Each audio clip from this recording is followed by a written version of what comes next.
Hi, this is the AI Storyteller. I'm Mark.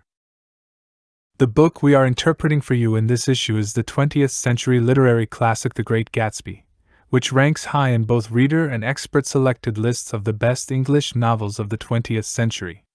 While it holds the second position in the overall ranking due to the differing choices of experts and readers for the first spot, it is safe to say that The Great Gatsby is widely regarded as one of the most universally appealing English novels of the 20th century. However, did this book attain such a status from the day it was born? The answer is not so simple. Let's first outline the novel itself and the experiences of its author to understand the dramatic ups and downs these two intertwined paths have undergone. The author of The Great Gatsby is Francis Scott Key Fitzgerald. Fitzgerald was born in 1896 into a modest business family in Minnesota. Minnesota remains a sparsely populated and relatively economically backward region to this day. However, Fitzgerald was a handsome and exceptionally talented child who, after graduating from high school, gained admission to the prestigious Princeton University, moving from the desolate Midwest to the rapidly developing East Coast. As a commoner among the privileged in a prestigious school, Fitzgerald experienced the harsh realities of society during his college years. First, he was rejected by a wealthy girl, and then in 1917, he enlisted for the First World War, only for the war to end before he could even reach the battlefield. He struggled to make ends meet, working in an advertising company and being so poor that he could only afford shoes with cardboard insoles. It was during his darkest hour that his debut novel, This Side of Paradise, was published. The novel sold over 20,000 copies within a week. Shortly after, in just 3 days, he managed to marry the girl who had already abandoned him. Overnight, the intimidating and glamorous world of fame and the dazzling love, akin to money, all appeared before him like a dream. However, after the rise came a great fall. Fitzgerald was determined to write a groundbreaking masterpiece that surpassed the industry's average. In 1925, he published The Great Gatsby, which received critical acclaim but lacked commercial success.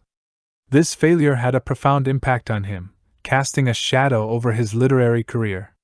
In his subsequent works, we can see the contradictory mindset of wanting to captivate readers while refusing to become a mere storyteller.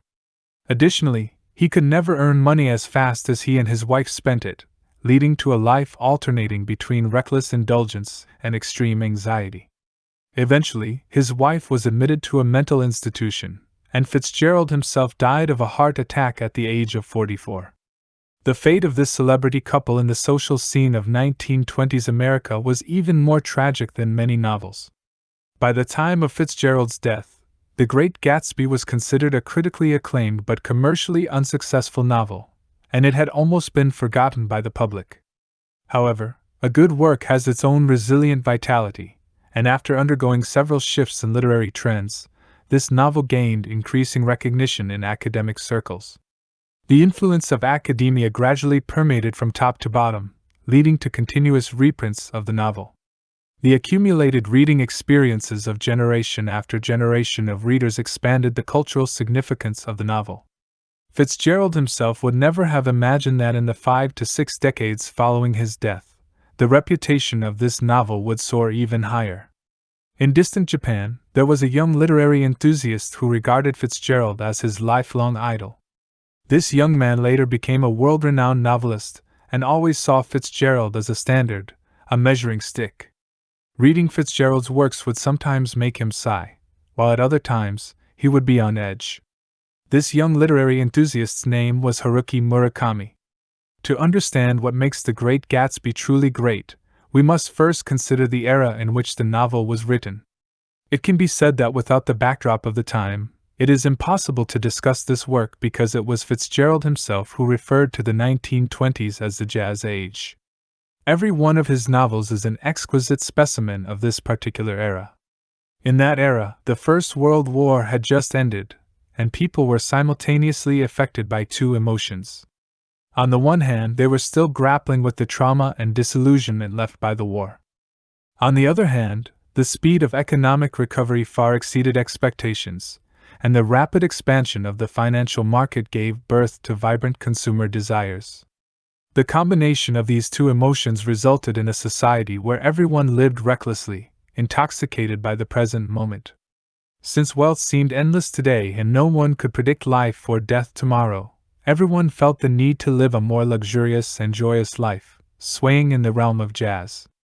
Fitzgerald himself wrote a famous essay titled Echoes of the Jazz Age, providing a lyrical definition of this era. He said, "It was an age of miracles, it was an age of art, it was an age of excess, it was an age of satire." If we put it in less lyrical terms, many characteristics of this era were quite concrete. As we narrate the plot of this story, we will analyze these features one by one. Please pay attention to the following keywords: money, cars, prohibition, and flappers, as we delve into the story. The narrator of the novel is a young man named Nick, who, like Fitzgerald himself, hails from Minnesota and arrives in New York in the early 1920s to pursue a career in bond trading. Coming from the secluded Midwest to the burgeoning financial hub of the East Coast, Nick clearly catches the wave of societal development. He works in New York City and rents a house in the West Egg area of Long Island, which is home to many new immigrants seeking opportunities in the booming metropolis. Even if they have made some money, they are still newcomers, lacking deep social connections and the elegant and prestigious lifestyle backed by family reputation. Such people are collectively referred to as the new money. Upon arriving in West Egg, Nick first rents an old cottage for $80 a month. Next door to his cottage is an impressive mansion, said to belong to a wealthy and mysterious man named Gatsby. Nick's second move is to acquire a used Dodge car, marking the first appearance of automobiles in the novel. Part 1. One background knowledge we need to be aware of is that the 1920s in America was a period of rapid expansion for the automobile industry. At that time, automotive tycoon Henry Ford conquered the entire country with his iconic black cars.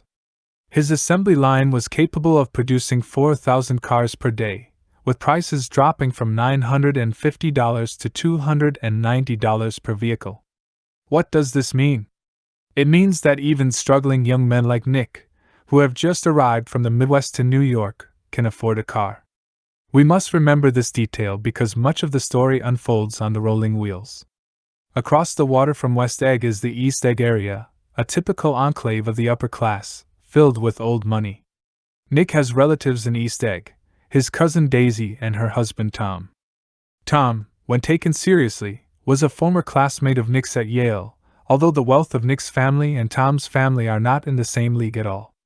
Just as Nick is getting his footing, he drives his used car to visit Daisy's family, and according to his own account, the story of that summer begins with this visit. Following Nick's perspective, we first see how incredibly wealthy Daisy's husband Tom is. Their house is a grand mansion from the colonial era, and their lawn spans over 6,000 acres. What's even more extravagant is that when Tom and Daisy moved from Chicago to the East Coast, they brought along an entire group of horses for playing polo from Lake Forest. Polo is a typical aristocratic sport, so this move was both ostentatious and symbolic. New transportation vehicles carrying old-fashioned wealth, old money heading towards the emerging financial hub to engage in money-making financial games. It's no wonder that Tom has always been so self-assured, as he can't see anything that can hinder him from doing as he pleases in this world. Nick quickly realizes that there is something peculiar about this family. His cousin Daisy is not leading a happy life. She and her daughter appear like delicate dolls in a golden palace. Daisy's speech is impoverished, hollow, and neurotic, as if she is acting, and it seems that only deliberate happiness can conceal the unhappiness deep within her. Daisy's companion, Jordan, has a different style. She is a golf champion and a typical flapper, displaying a nonchalant attitude as if there is nothing she could care about. As for Tom, Nick soon discovers that he has a mistress and shows no fear or shame about it.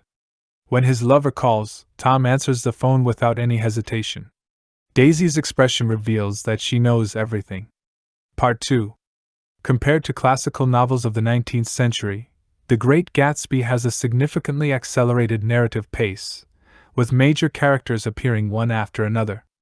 Tom quickly takes Nick for drives, exploring various places, including a gray industrial wasteland between West Egg and New York. Fitzgerald fully demonstrates his genius for description here, using a few strokes to present a nearly science fiction-like environment. In this place, ashes grow like wheat, forming houses, and eventually piling up into hazy gray figures. On top of the dust, there is a pair of eyes resting on a non-existent nose, gazing outward from behind a large pair of yellow glasses. It is a massive billboard, most likely placed there by an ambitious ophthalmologist of the past. The doctor is long gone, but the eyes continue to brood over the somber heap of ashes.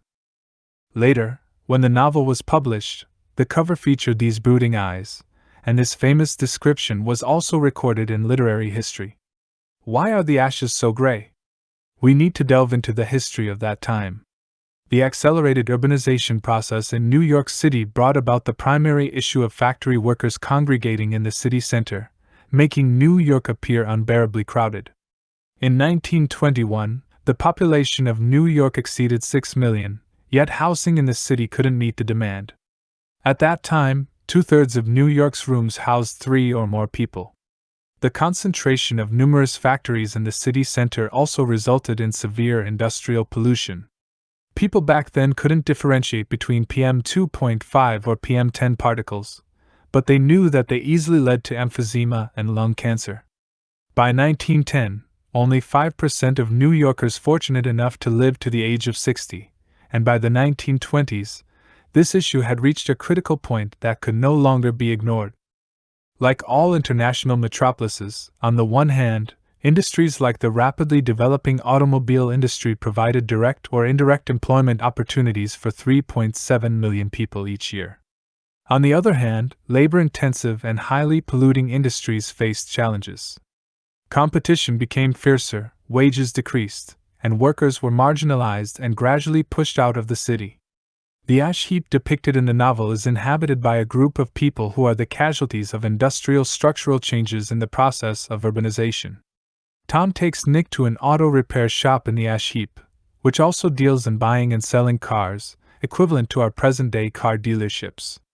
The shop owner, Wilson, appears worn out, and as soon as he sees Tom, he pursues him to buy his car because Tom had promised him before.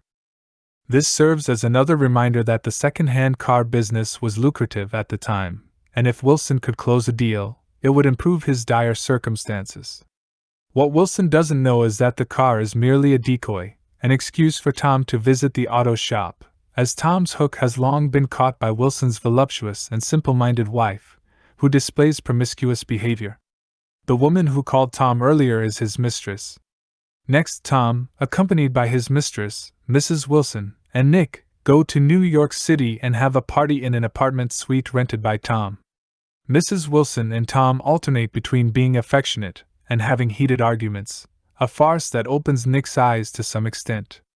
In the 1920s, with the continuous expansion and extension of the highway network, the boundaries between cities and the countryside were, at least superficially, becoming blurred. People were increasingly accustomed to a fluid way of life, seeking the thrill of mobility. One could easily migrate from one city to another, or after an amorous encounter with one lover, swiftly drive to rendezvous with another. Fitzgerald himself stated in an essay, the automobile concealed some form of intimate emotion. At first, even under favorable conditions, making love in a car could be considered risky, but before long, young people bolstered each other's courage, and the old regulations and prohibitions collapsed. You see, Fitzgerald presents the act euphemistically. In conclusion, the emergence of this phenomenon is not only due to the development of automobiles and the highway network but also a result of socio-psychological changes. Freud's theories had penetrated deeply into society, and having more than one lover seemed fashionable and beneficial for mental and physical well-being. At this point, except for Gatsby, the major characters have already appeared, and the novel is only 1/4 complete. Let's take stock of the relationships between these characters and money. Tom represents the old money, although the novel doesn't disclose the origins of his family's wealth, hinting that the so-called old money is also relative. When old money was still new money, it is unclear whether the origins of their initial accumulation were clean. Nick represents a class of individuals without old money but with a good education, yet unwilling to become parvenus through illegal means. They see finance as the path to wealth in the process of urbanization, hoping to quickly rise to the middle class through bond trading and find a space for survival between new money and old money. They are money seekers and potential candidates for new money. On the other hand, people like Wilson, who lack a good education and upward mobility, engage in industries gradually marginalized in the process of New York City's urbanization. They are not a question of new money or old money, but rather, no money. The three women who appear in the novel are also products of this particular historical period, and they share a common title, flappers. These flappers grew up in a materialistically abundant city and were the driving force behind the rapidly developing consumer culture. Unlike the more reclusive women of the 19th century, these fashionable flappers engaged in increased social activities, frequently appearing in bars or clubs, sporting trendy bobbed hairstyles, smoking, and drinking gin. Although Daisy, Jordan, and Wilson's wife belong to different social classes, it is evident that they are all influenced by the spirit of the times, particularly Jordan. Daisy holds a slightly higher social status, and her behavior cannot be entirely unrestricted, while Wilson's wife belongs to the lower class but yearns for the modern city lifestyle, idolizing the flappers. However, they all face the same dilemma. The freedom and rebelliousness of the flapper persona often remains superficial. The label of consumerism is easily applied, but the financial freedom and independent status that truly match this rebellious image are often out of reach. Now, who represents the new money class in the novel? It is undoubtedly the long-awaited Jay Gatsby. People from West Egg and East Egg are all talking about him, but no one can really say who he is and where his money comes from. Gatsby's mansion is almost always alive with festivities, and eventually, Nick receives an invitation, prompting him to walk across the lawn to attend the party next door. If we were to list the most famous parties in the history of novels, Gatsby's party would undoubtedly be in the top 3. The descriptions of the extravagant scenes in the novel vary from realistic to surreal, with vivid colors and a strong sense of imagery. In the various film adaptations before and after this novel, this particular scene has always been portrayed in a striking manner. In stark contrast to the noisy and glamorous scene is Gatsby's introduction. Amidst the revelry of the party guests, who are solely focused on their own enjoyment, Gatsby quietly appears by Nick's side, introducing himself with genteel manners, claiming to have graduated from Oxford, and using old-fashioned terms like old sport. As they gradually become acquainted, Nick discovers the true purpose behind Gatsby's actions. Gatsby had known Daisy and had been in love with her even before the war. But when he went off to fight, Daisy married the wealthy Tom. Now that Gatsby has become wealthy, he buys the house across from Daisy's and prepares all the extravagant displays for her. He knows about Nick's connection to Daisy and hopes to be introduced to her through him. Every night, Gatsby stands at the shore, gazing at the distant green light across the bay. Gatsby once said that Daisy's voice is full of money, so he yearns to create a golden palace to relive their past dreams. Nick arranged a meeting for Gatsby and Daisy. Gatsby was incredibly nervous, almost on the verge of escaping, but eventually, he and Daisy finally met. Although the encounter was a bit awkward, they at least reconnected. In Gatsby's eyes, Daisy had returned to his embrace, and he believed she would agree to elope with him. Meanwhile, through his interactions with Gatsby, Nick noticed various indications that Gatsby's line of work was highly mysterious, and people speculated that his wealth might be ill-gotten. Gatsby himself seemed oblivious to this, not only introducing Nick to a seemingly influential figure, but also offering to help him find a lucrative job to quickly amass wealth. Nick hastily declined. Tom quickly sensed something amiss with his wife. During a family dinner at Tom's house, Gatsby, Daisy, Nick, and Jordan were all in attendance. The party began with a tense atmosphere, and Tom clearly came prepared for confrontation. Daisy started to panic and suggested going into the city to have some fun. At this crucial moment, the author once again had all the major characters get into cars. Tom eagerly switched cars with Gatsby, possibly with the intention of disrupting his rival's rhythm, but this critical detail played an important role in the subsequent events. It's worth noting that the novel also features a spectacular, almost surreal description of Gatsby's luxurious car, describing its unusually long body and windshield that reflected the radiance of a dozen suns. Gatsby always drove the car at high speeds, and the fenders spread out like wings. Earlier, there was a scene when Gatsby was driving Nick, enthusiastically sharing his dubious legendary experiences, and a hearse carrying a dead body passed by them with flowers piled on it. When you finish reading the story and look back at this sentence, you'll find the metaphor here to be profound and yet so natural. Now, let's continue the story. The group split into two cars and passed by the automobile repair shop in the ash heaps. Mr. Wilson told Tom that he suspected his wife had been unfaithful, which is why he planned to leave New York immediately with his wife, bidding farewell to the city that had brought him nothing but ruin. Mrs. Wilson gazed through the window with tear-filled eyes, while Tom felt restless and anxious. Nick observed coldly from the side, understanding why Tom was in a state of panic. His wife and mistress, who had been secure and inviolable until an hour ago, had suddenly become perilously intertwined. It seems that the situation is gradually turning in Gatsby's favor. However, when they arrived in the city, instead of going to any entertainment venues, they rented an apartment and locked themselves in to argue. This scene is almost entirely driven by dialogue and is written brilliantly. Tom systematically turns the tables on Gatsby, cornering him and making him lose his composure and breaking down Daisy's psychological defenses. Tom's main attack is aimed at Gatsby's vulnerable spot, his background. Tom points out that Gatsby's claimed Oxford education is a fabrication, and more importantly, Gatsby amassed his fortune in a short period by selling illegal alcohol and collaborating with the mob. Here, let's revisit what the Prohibition was all about. In the 1920s, America's Puritan tradition gave rise to a fervent nationwide temperance movement, leading to the enactment of the 18th Amendment, which even became part of the Constitution. In 1920, the leader of the temperance movement solemnly declared, "The reign of tears is over. The slums will soon be only a memory. We will turn our prisons into factories and our jails into storehouses and corn cribs. Men will walk upright now, women will smile, and the children will laugh." However, within half a year of the implementation of Prohibition, it had spiraled into a vicious cycle. People couldn't understand why saving humanity meant giving up the right to enjoy champagne. As a result, state governments began subverting the federal law, and secret speakeasies replaced public saloons.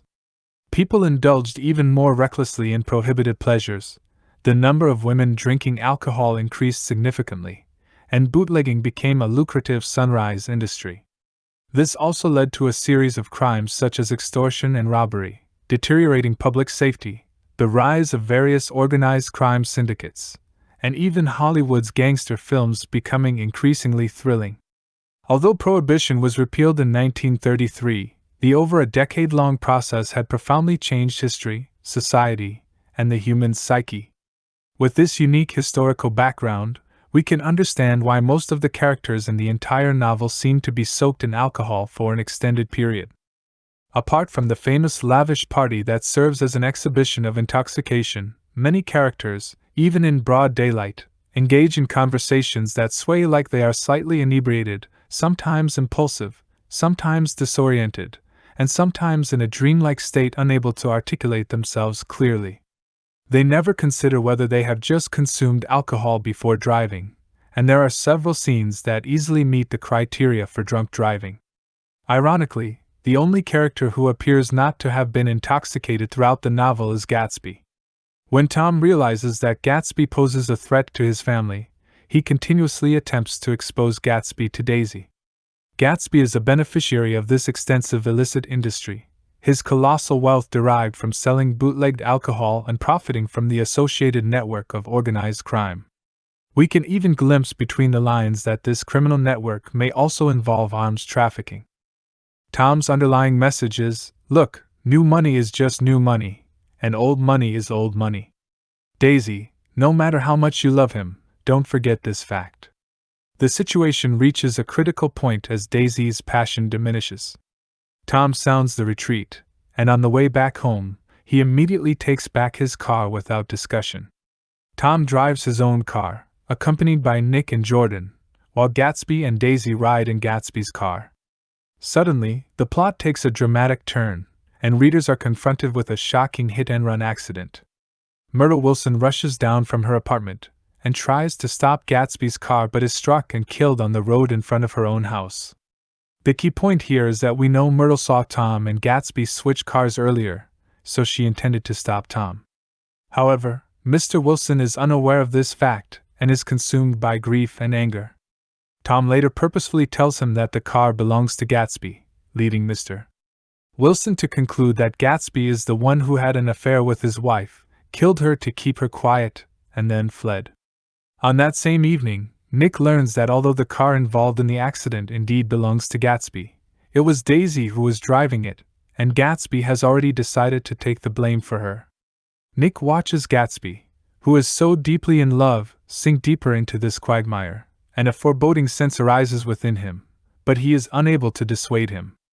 The next day, the dreadful news arrives. Mr. Wilson finds Gatsby by the swimming pool in his mansion and shoots him dead, then takes his own life. Everyone who once gravitated towards Gatsby for his wealth scatters like birds. Tom and Daisy, as if nothing happened, go on a trip abroad. Only Nick takes care of Gatsby's funeral, where he witnesses the hollowness of society. In the end, disillusioned, he returns to the Midwest, and the ambiguous relationship between him and Jordan evaporates into thin air. At this point, Nick is thoroughly disappointed in the moral decay of the wealthy class, and he also understands that the era of dreams has come to an end. Both the flicker of hope in Gatsby's heart and the American dream he pursued are gone forever. No other novel analyzes the relationship between new money and old money as profoundly as this one. Through various details, the novel reveals that Gatsby was initially a devout follower of the American dream. For instance, after Gatsby's death, Nick discovers that Gatsby used to make plans, set schedules, and compile reading lists for himself, believing that personal effort could change one's destiny. So what happened that made Gatsby realize he could only advance in society through illegal means? The novel doesn't explicitly explain this, but it leaves us with plenty of room for imagination. After amassing wealth, Gatsby yearned to transform his new money into old money by emulating the lifestyle of the established elite. Only then would he be closer to his dream and have a chance to win Daisy back with elegance, stability, and the allure of a nobleman. Gatsby's tragedy, to a large extent, stems from his failure to recognize that the rules of the game in this era had changed. He was unaware that the so-called old money, embodied by Tom's generation, had become increasingly greedy, ruthless, and willing to do whatever it takes to secure their dominance. Fitzgerald, through Nick's perspective, used the term careless to describe individuals like Tom and Daisy. They cared little for decorum, lacked sympathy for the lower class represented by Wilson, and when their interests were threatened by new money, they struck back mercilessly, even resorting to destruction. They were exceptionally cold-hearted. Part 3. In the process of retelling this story, we have already touched upon several distinctive writing features of The Great Gatsby. In terms of technique, there are numerous reasons why The Great Gatsby has garnered such high acclaim in the literary world. Here, I will mention 3. First, it exhibits textual density. The entire spectrum of characters and vivid symbols and metaphors spanning an entire era are packed into a mere 100,000 words. All the elements seamlessly weave into a narrative structure imbued with a sense of classical tragedy, yet presented in a highly modern manner. The emotional intensity of the dialogues in the novel can rival that of a stage play, while the pace at which the plot unfolds and the agility of perspective shifts are highly cinematic, distinctly different from the classical novels of the 19th century. Upon closer examination of the novel's prose, one would find that each sentence is a masterful display of narrative poetry, employing the most sophisticated techniques and evoking the most astonishing imagery. In Fitzgerald's own words, it is a work driven by a conscious aesthetic pursuit. Second, it employs an innovative narrative approach. The Great Gatsby discards the omniscient perspective commonly used in the 19th century and guides readers to observe the world and Gatsby through the limited perspective of Nick. As a writer in the early 20th century, it was no easy feat to abandon the golden rule of realism in literature and embark on a new path. Thus, We witness how Gatsby's image remains shrouded in a thin mist throughout the story, allowing each reader to maintain their own imagination regarding his true identity, experiences, and psychological trajectory. This deliberate ambiguity and subtle indeterminacy are precisely the defining features of modern novels. The final point depends on the author's personal traits. In this novel, Fitzgerald is able to immerse himself passionately while maintaining a detached perspective, and it is this attitude that ultimately determines the unique charm of the story. As we discussed earlier, Fitzgerald's own life experiences and his conflicting attitude towards wealth and luxurious living are significant factors. His friend and literary critic Malcolm Cowley said that Fitzgerald divided himself in two halves, one indulging in lavish parties and grand mansions, refusing to leave until intoxicated, the other half standing coldly outside the window, meticulously calculating all the disillusionment and loss behind the parties. It is through this fragmented mindset that he was able to create such a work. French philosopher Gilles Deleuze has expressed similar sentiments, stating that even at the height of his glory, Fitzgerald had the ability to sense the enormous cracks forming in the core of happiness, hearing the sound of happiness tearing apart from deep within. After the 1920s, the United States quickly experienced the nightmarish economic Great Depression. When we look back, we can see that The Great Gatsby is indeed permeated with the premonitions of tragedy, and Fitzgerald was among the first to hear the creaking and cracking in the core of happiness within society. To summarize the key points discussed today: 1. The Great Gatsby is now regarded as the most universally admired English novel of the 20th century, without comparison. However, the novel initially faced the challenge of mixed reception upon its publication. 2. The Great Gatsby is an exquisite specimen of a particular historical period, with its content and style closely related to the era it represents. This period is commonly known as the Jazz Age, and Fitzgerald himself, along with his work, is often considered the epitome of this era. 3. All the significant keywords associated with the Jazz Age are extensively explored and depicted in The Great Gatsby, including money, automobiles, prohibition, and flappers. 4. The portrayal of the relationship between old money and new money, as well as the disillusionment of the American dream, reaches an exceptional level of excellence and establishes The Great Gatsby as an unparalleled masterpiece within its genre. 5. The Great Gatsby achieves perfection in its narrative technique for three reasons: its high density of content, its pioneering narrative approach, and Fitzgerald's ability to passionately immerse himself while maintaining a detached perspective, ultimately contributing to the novel's unique charm. Well, that concludes the content for this episode. If you enjoyed my video, please click like, subscribe to my channel, and share it with your friends. Thank you.